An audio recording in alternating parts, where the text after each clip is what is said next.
오늘 말씀 창세기 48장 14절부터 16절 같이 한번 읽어볼까요? 14절부터 16절입니다. 시작.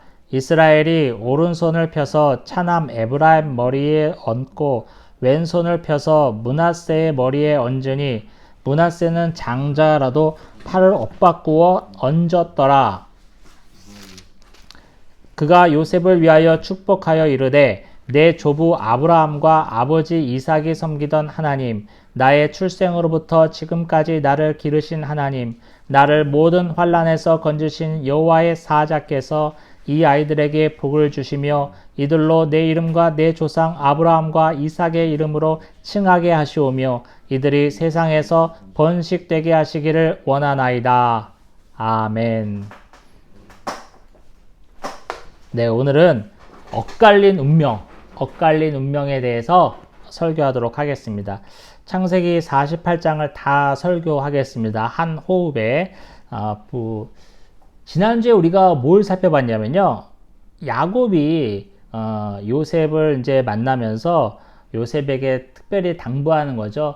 내가 죽거든 이 땅 애굽 땅에 묻지 말고 나를 가나안 땅에 데려가서 묻어라. 그렇게 부탁을 하고 이제 요셉이 아버지한테 그렇게 하겠습니다 라고 하면서 이제 지난주 47장의 이야기는 끝났습니다. 오늘은 48장 1절부터 말씀이 시작되는데요.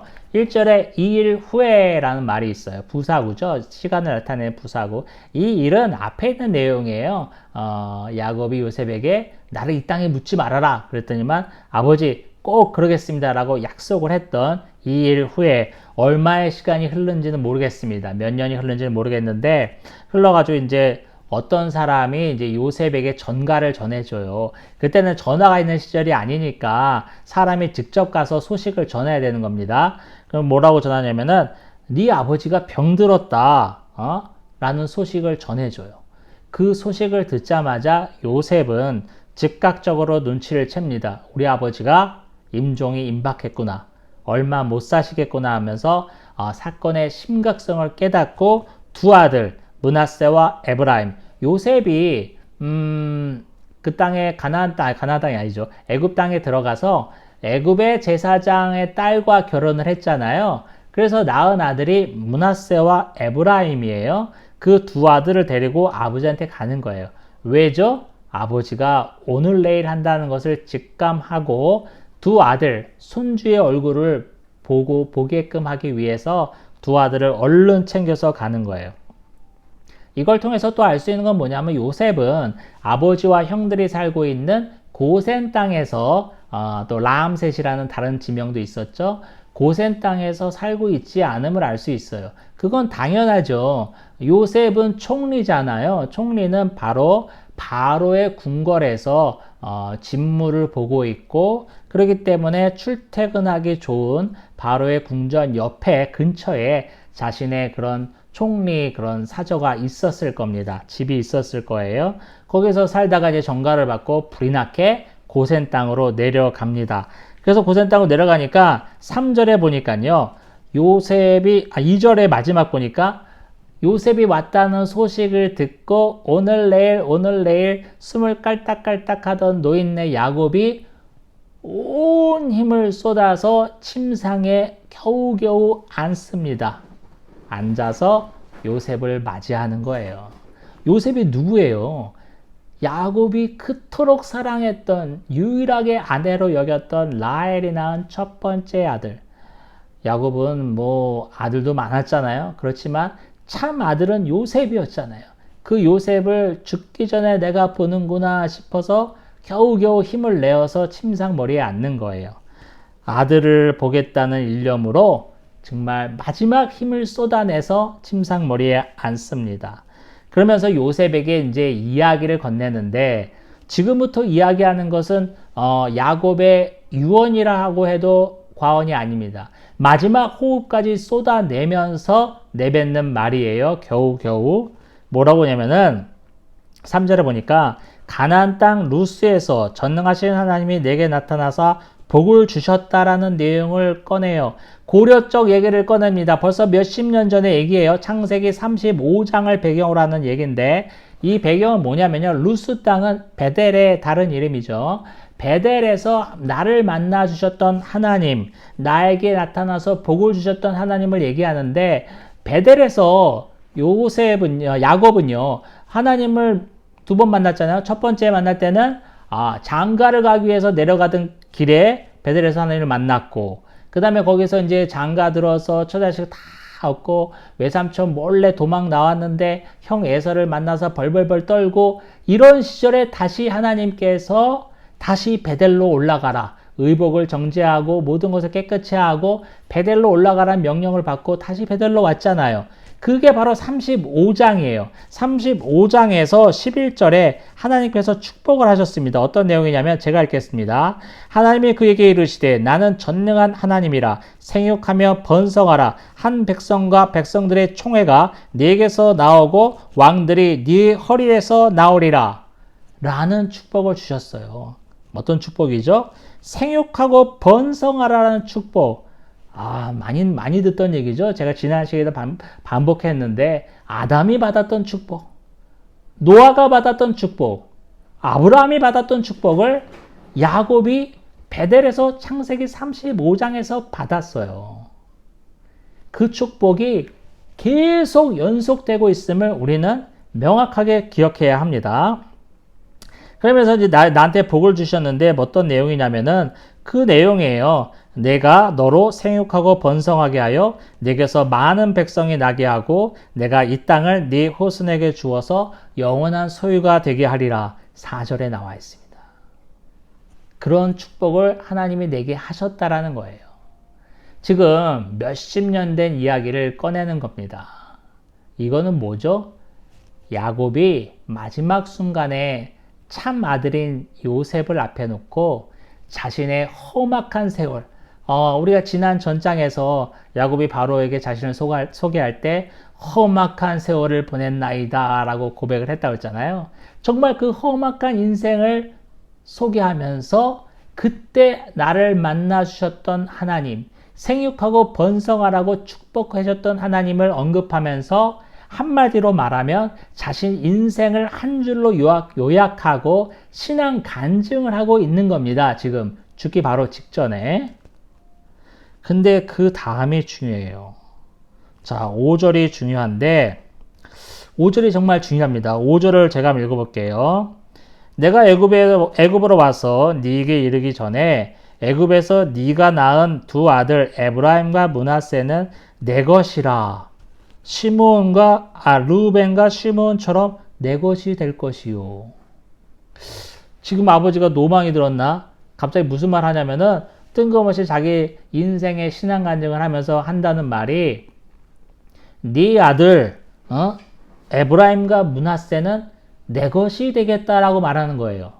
요셉의 아들이 므낫세와 에브라임인데 그 두 아들을 야곱으로 치면 손자죠. 손자를 내 것이 되겠다고 얘기하는 거예요. 내 아들이 되겠다고 얘기하는 거예요. 선뜻 이해가 가지 않습니다. 멀쩡하게 아버지가 죽은 것도 아니고 요셉이 총리가 된 아버지가 있는 그 손자를 왜 굳이 이 시점에서 자기는 죽어가면서 왜 내 것이 되겠다고 얘기했을까? 손주들을 왜 내 아들로 입적을 시키려고 하나? 이게 중요한 개념입니다. 하나 더 보충 설명을 하겠습니다. 고대 근동의 그 법전, 함무라비 법전이죠. 그게 인류 최초의 성문법의 시초잖아요. 저는 대형박물관에 가서 함무라비 법전이 새겨져 있는 그 돌을 봤어요. 그 감격이 정말 대단했는데 그 함무라비 법전에 이런 내용이 있다고 그래요. 뭐냐면 주인이 여자 노예를 통해서 얻은 아들을 주인이 저는 내 아들이라 선포를 하면 자기 아들이 된대요. 그런 법의 내용이 있대요. 그러면 지금 노예를 통해서 얻은 아들도 주인이 선포를 하면 자신의 친아들로 편입이 되는데 요셉이 낳은 아들, 사랑하는 요셉이 낳은 아들을 편입시키는 게 가능할까? 가능하지 않을까? 가능하죠.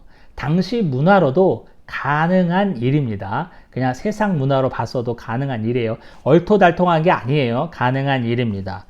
자, 그러면서 그 아들들, 네가 낳은 아들들이 내 아들이 될 것인데 장자인 르우벤과 차자인 시므온처럼 내 아들이 될 것이다 라고 말하는 거예요. 이 순간 야곱은 손자들을, 요셉이 낳은 손자죠, 손자들을 아들로 편입시키는 일이 벌어진 것이고, 이 동시에 요셉은 어떻게 됐어요? 요셉은 지금 자기가 낳은 아들이 아버지의 아들로 편입됐기 때문에 자기는 아버지와 동격이 된 거예요. 무슨 말인지 알겠어요? 이해 가시죠? 자기가 낳은 아들이 내 아버지의 아들로 지금 편입됐잖아. 그러면은 나는 어떻게 된 거야? 아버지와 동격이 되는 거예요. 학렬상. 이런 일이 지금 벌어지는 거예요, 지금. 정확하게 우리가 헷갈리지 말아야 됩니다. 자, 손주를 내 아들로 편입시키는 과정에서 손주가 내 아들이 되었으니 손주를 낳은 내 아들은 뭐가 되는 거예요? 나랑 동렬, 학렬이 되는 거예요. 이 개념을 우리가 명심해야겠습니다. 자, 그런 일이 벌어집니다. 근데 여기 살펴볼 게 있어요. 뭐냐면요, 아버지가 병들었다고 그래가지고 지금 1절에 허겁지겁 두 아들을 챙겨서 아버지한테 내려갈 때 그 요셉의 두 아들을 소개할 때는 1절 므낫세와 에브라임과 함께 갔다라고 되어 있어요. 순서가 므낫세와 에브라임이에요. 그런데 5절에 보니까 네 아들을 내 아들이 될 것이라고 야곱이 얘기하면서 소개할 때는 에브라임과 므낫세, 순서가 바뀌었다는 게 또 중요한 개념입니다. 실제로 므낫세가 장자예요. 에브라임이 차자예요.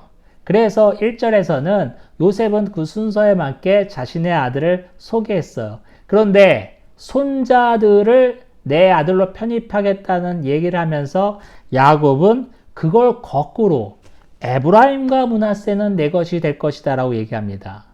순서를 바꿔요. 이것도 중요한 개념입니다. 그러면서 이제 뭐 내가 그렇게 오던 중에 내 아내 라헬은 죽었다라는 하면서 8절에 보니까 갑자기 뜬금없이 이스라엘의 요셉의 아들들을 보면서 이들은 누구냐라고 묻습니다. 아니 지금 기껏 두 손주 앞에 놓고 두 손주는 이제 내 아들이 될 것이다, 르우벤과 시므온처럼 내 아들이 될 것이다 기껏 떠들어 놓고 왜 갑자기 니들은 누구냐라고 물어요. 두 가지 설이 있어요. 첫 번째는 뭐냐면 요셉이 뭐 망령된 건 아니겠죠. 야곱이 망령된 건 아니고 두 가지 설이 있네. 뭐냐면 첫 번째 설은 야곱이 너무 노쇠했기 때문에 이제 숨이 꺼덕꺼덕 넘어가는 순간이거든요. 너무 노쇠했기 때문에 시력이 안 좋아서 못 알아봤다라는 설이 있습니다. 지난 시간에도 제가 설교했는데 참 야곱은 눈과 참 연관이 깊어요. 그쵸? 보는 눈과 연관이 깊어요. 첫 번째 뭐예요? 늙어서 눈먼 아버지 이삭을 속여서 형의 장자권을 뺏었습니다. 그리고 속아서 결혼한 첫 번째 얻은 아내 레아는 눈이 약한 사람이었어요. 시력이 약한 사람이었죠. 그리고 얼마 전에 우리가 살펴본 본문에 의하면 하나님이 애굽으로 네가 내려갈 건데 다시 돌아올 것이며 네가 사랑하는 요셉이 너의 눈을 감기겠다라는 축복도 하셨습니다. 그랬더니만 오늘 마지막 임종을 앞두고는 그만 눈이 멉니다. 10절에 나와 있어요. 이스라엘의 눈이 나이로 말미암아 어두워서 보지 못하더라. 자기 아버지처럼 눈이 어두워서 늙어서 눈이 어두워서 보지 못하는 신세가 되었습니다. 그래서 눈이 어두워서 손주들과 여태까지 얘기를 해놓고서 못 알아봤다라고 하는 첫 번째 설이 있고요. 두 번째 설은 뭐냐면요, 공식적인 선언에 앞서 있는 절차에 불과하다라는 설이 있습니다. 우리가 재판장에서 판결을 받을 때 이제 묻습니다. 피고 묻습니다. 성명, 이름 묻습니다. 그럼 뭐 몇 년생 안성민입니다. 대답을 해요. 그들이 왜 물어볼까요? 그들은 이미 그들 앞에 있는 서류에 내 생년월일과 주소와 이름이 명시되어 있어요. 다 알고 있단 말이야. 판검사가 다 알고 있어요. 근데 왜 나를 왜 물어볼까? 신분을 정확하게 확인하는 절차입니다. 요새 대학병원에 가면, 저는 이제 가끔 대학병원에 가잖아요. 삼성병원에 가잖아요. 그러면은 딱 들어올 때, 진료실 들어올 때, 담당 간호사가, 생년월일과 이름이 어떻게 되십니까? 물어본단 말이에요. 그럼 72년 10월 4일 안성빈입니다. 대답을 해요. 왜 물어볼까? 공식적인 진료에 앞서서 신분을 확인하는 거예요. 그들의 차트에는 내 이름과 생년월일이 지어져 있어요. 내가 누군지 안단 말이야. 확인하는 절차가 있는 거예요. 공식적인 행사, 공식적인 그런 의식의 한 절차로서 신분을 확인하는 그런 게 있을 수 있는데, 그런 걸로 다시 한번 그 두 손주, 이제 아들이 되었죠. 두 손주의 신분을 확인한 게 아니냐라고 보는 설이 있습니다. 저는 뭐 두 가지를 혼합하는 게 좋을 것 같아요. 이미 눈도 멀었고, 근데 약간은 후자가 더 좀 믿음이 더 가죠. 자, 그러면서 이제 요셉이 대답을 하는데, 누구냐 물어봤으니까 요셉이 대답하는데, 하나님이 내게 주신 아들입니다 라고 그 손주들을 설명을 합니다. 자, 그러면서 이제 손주들을 가까이 오라고 해요. 가까이 오라고 하면서 야곱이 이제 축복을 하려고 한다는 것을 요셉이 직감합니다. 아버지가 갑자기 니들은 가까이 와라, 가까이 와라 하니까, 이제 아버지가 이제 돌아가시기 전에 축복을 하는구나 한번 싶어서 두 아들을 자기 아버지에 가까이 데리고 갑니다. 데려가면서, 아버지가 눈이 어두웠잖아요. 어두워서 지금 뭐 장자인지 차자인지 분간도 못할 게 뻔하니까 아버지의 편의를 봐서 아버지의 오른손 쪽에 장자인 므낫세를 앞에 세워두고, 아버지의 왼손인 쪽에, 제가 왼손을 들지 못하네. 왼손인 쪽에 차자인 에브라임을 그대로 아버지 앞에 세웁니다. 아버지는 그대로 팔을 얻어서 그냥 축복만 하면 돼요. 그러면은 오른손 쪽에 므낫세가 있고 왼손 쪽에 에브라임이 있으니까 장자와 차자가 순서가 맞아요. 오른손으로 축복하는 게 장자가 받는 축복이잖아요. 아주 딱 맞게 아버지의 편의를 봐서, 눈먼 아버지의 편의를 봐서 딱 방향을 맞춰서 일부러 장자와 차자를 딱 맞게 그 앞에 세워 놓습니다. 그러면서 아버지가 축복을 하시겠거니 하면서 기다리고 있는데, 아유, 이게 웬일입니까? 아버지가 축복을 하는데 팔을 어긋나게, 내가 표현을 못하겠네. 팔을 못 쓰니까. 팔을 크로스해서, 교차해서 아들들 머리에 얹는 거예요. 그러니까 어떻게 됐어요? 지금 아버지 오른손 앞에 장자의 므낫세를 세워놨는데 아버지의 팔이 갑자기 교차해서 이동을 하니까 아버지의 오른손이 어디로 갔어요? 차자인 에브라임 머리 위에 간 거예요. 그리고 아버지의 왼손이 크로스했으니까 장자인 므낫세 머리에 간 거예요. 아니, 이게 웬일이지 하면서 어리둥절하고 있는데 아버지는 그대로 축복을 해버립니다. 지금 요셉의 입장에서는 난리가 난 거예요. 자기가 눈을 시퍼렇게 뜨고 있는데 순간적으로 지금 장자와 차자가 바뀌어버렸어요. 그래서 아버지한테, 아버지, 아버지, 이렇게 틀렸어요. 이거 아니에요. 아버지, 그 장자가 이쪽입니다 하면서 이제 아버지 손을 다시 수정을 하려고, 우리 아버지 눈이 많이 멀었나 보네. 이거 어떡하면 좋아. 그러면서 이제 바꿔주려 하니까 야곱이 뭐라 그래요? 아니다. 나도 안다. 두 번씩 반복합니다. 나도 안다. 두 번씩 반복을 해요. 19절의 내용입니다. 나도 안다. 나도 안다. 두 번씩 반복합니다. 반복은 엄청난 강조 용법이라고 성경에서 제가 많이 말씀드렸죠. 아버지 이거 아니에요. 이거 얘가 장자예요. 이러는데 나도 안다. 나도 안다 그래요. 아버지는 나이가 들어서 눈은 멀었지만 영적 통찰력은 멀지 않았어요. 자, 이 장면에서 우리가 또 생각나는 또 내용이 있어요. 장자와 차자가 지금 바뀌었잖아요. 장자의 축복권을 지금 차자 에브라임이 가져갔잖아요. 무슨 내용이 생각납니까? 야곱의 얘기가 생각나잖아요. 야곱은 장자 자신의 형 에서가 가져가야 할 축복권을 아버지를 속여서 자기한테 오게 했어요. 그쵸? 야곱의 인생 어쩜 시작과 마지막이 이렇게 대꼴을 이룰까요?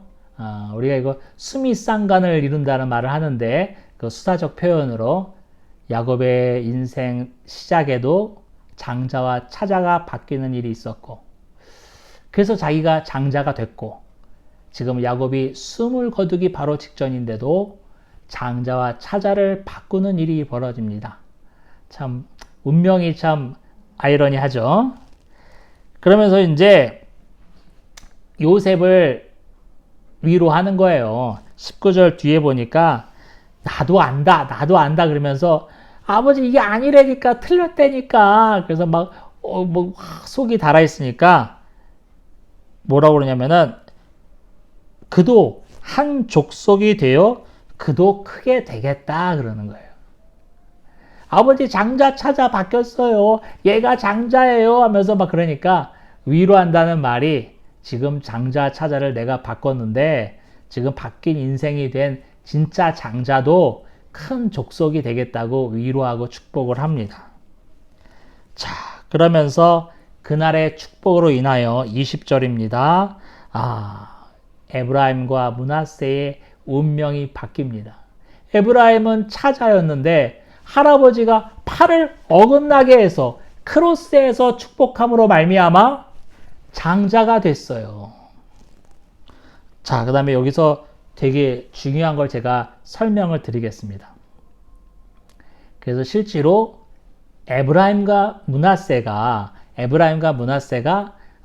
야곱의 아들로 편입되면서 우리가 후에 살펴볼 이스라엘 12지파, 땅을 받는 이스라엘 12지파에 에브라임 지파, 므낫세 지파가 있어요? 없어요? 있죠. 그래서 중요한 거예요. 야곱이 숨을 거두기 바로 직전에 손자들인 에브라임과 므낫세를 자신의 아들로 승격시키고 편입시켰기 때문에 이스라엘 12지파, 나중에 땅을 받게 되는 이스라엘 12지파에 에브라임과 므낫세의 이름이 있는 겁니다. 정말 중요한 내용이에요. 성경 아주 기본적인 상식인데 제가 또 하나 설명할 게 있습니다. 뭐냐면 야곱은 12아들이 있었어요. 그렇죠? 12아들이 있었고 그 12아들이 이스라엘 지파의 수장이 됐고 조상이 되었죠. 그런데 야곱의 아들 중에 나중에 가나안 땅을 정복하고 땅을 분배하는 과정에서 땅을 못 받는 지파가 있습니다. 두 지파가 있어요. 레위 지파. 그렇죠? 레위 지파는 하나님을 섬기는 제사장 지파이기 때문에 땅을 받지 못합니다. 그리고 한 아들이 또 지파를 이루지 못해요. 그건 누구죠? 요셉. 똑같이 라헬이 낳은 아들 베냐민도 지파를 이루는데 라헬이 낳은 첫 번째 아들 요셉은 요셉 지파는 없어. 이스라엘의 12지파의 선조가 되지 못해. 왜 그렇죠? 요셉은 야곱의 아들들이 12지파를 이루는데 요셉은 지금 어떤 일이 벌어졌어요? 자신의 아들이 아버지의 아들로 됨으로 말미암아 자신은 아버지의 아들이 아니라 아버지와 동렬인, 아버지와 학렬이 같은 아버지와 동격이 되었잖아요. 그래서 땅을 못 받는 거예요. 그래서 요셉 지파가 없는 거예요. 목사님,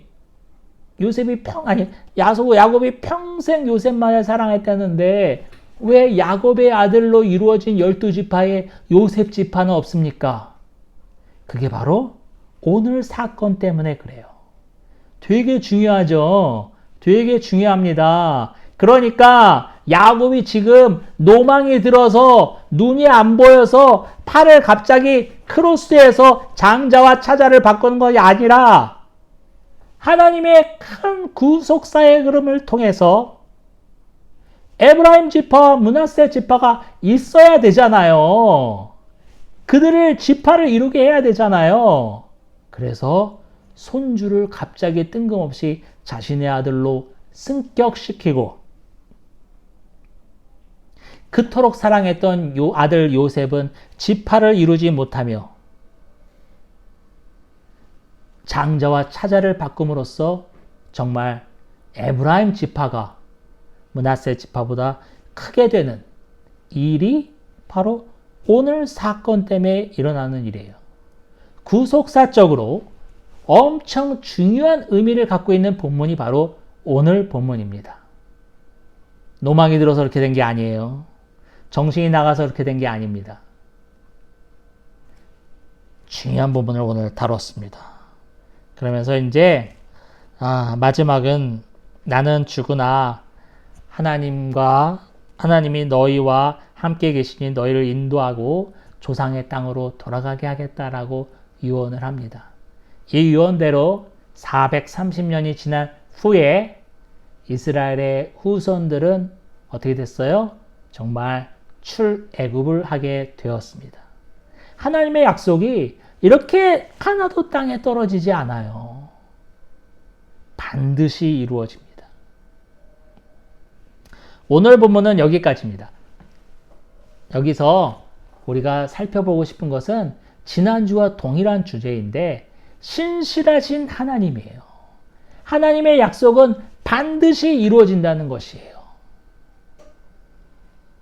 아까도 살펴보았지만 야곱이 루스 베델에서 받았던 너는 생육하고 번성하게 되겠다는 축복을 지금 야곱은 자신의 아들들에게 하고 있어요. 그 축복은 단지 바로 그때 생긴 축복입니까? 아니잖아요. 창세기 2장에서부터 생긴 아담이 받았던 축복이잖아요. 노아가 받았던 축복이잖아요. 아브라함이 받았던 축복이잖아요. 이삭이 받았던 축복이잖아요.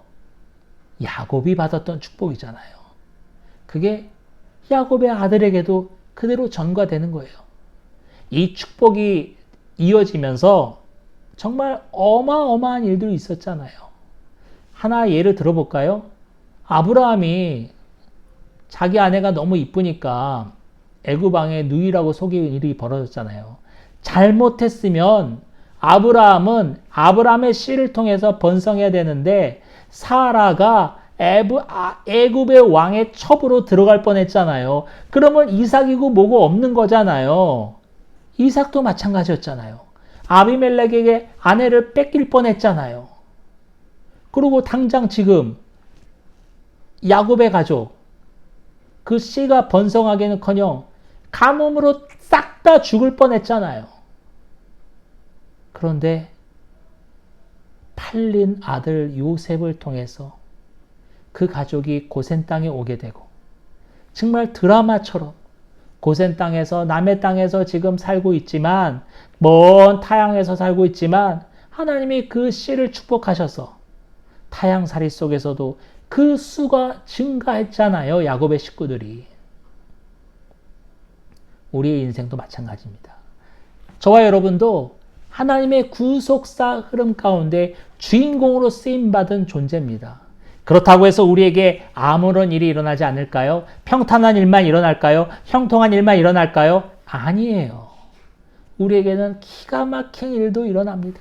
하나님이 정말 보고나 계신 건지 이게 약속의 자녀에게 하나님이 주시는 환경인지 의심스러울 정도로 엄청난 말도 못하는 일들이 우리에게 숱하게 일어납니다.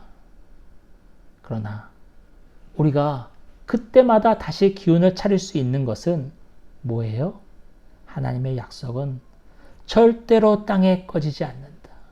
하나님의 약속은 반드시 성취된다. 우리의 환경 여하에 상관없이 그 약속을 하나님이 스스로 이루신다라는 것을 알자는 거예요. 명심하자는 거예요. 환경에 우리가 눌리지 말자는 거예요. 코로나 시대를 통해서 많은 어려움을 겪고 있습니다.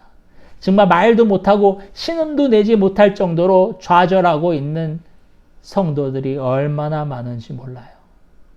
우리 오늘 야곱의 인생을 보면서 기운 내십시다.